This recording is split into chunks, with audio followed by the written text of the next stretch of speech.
Yeah, this all work kind of ties into the work I've been doing with bladder cancer. And then I'm starting to do some work in prostate cancer in this area. I had actually done a lot of work in rectal cancer in this area, and actually continuing to do it. But basically, if we can characterize how tumors evolve and their tumor microenvironment, that's a big area of study, how that evolves in response to radiation or chemoradiation, again, we might be able to further identify biomarkers of resistance in particular, or sensitivity. It's a little bit harder to measure sensitivity by taking multiple specimens over time, because if a tumor is very sensitive, it'll generally melt away, and then there won't be really any tissue left at the end of the treatment to really distinguish what could be happening over time.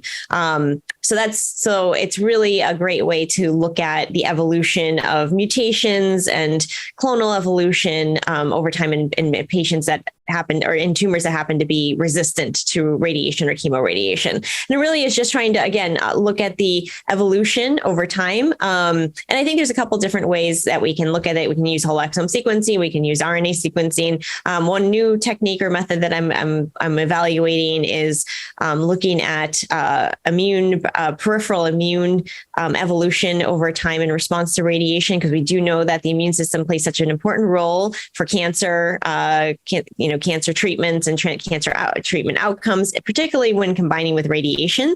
So one thing I'm doing is, again, taking multiple time points in patients that have oligometastatic prostate cancer, and then looking at using a couple different techniques to really look at the evolution of the immune system, which can give us a snapshot, and we're also comparing to what that immunity looks like within the tumor, or within immediately right outside the tumor, so in that tumor microenvironment, and then also nearby lymph nodes. And we want to kind of compare everything together to kind of see how is that peripheral immunity, and also the tumor, what the cells, the T cells that are within the tumor, how is that evolving, or even immediately next to the tumor, how is that evolving over time, to basically give us a better snapshot of, especially with the oligometastatic prostate cancer disease space. Hopefully this will give us a better snapshot and understanding of what dose is necessary to really see maximum response to treatment. We don't really know at this point in time, what is the field size necessary.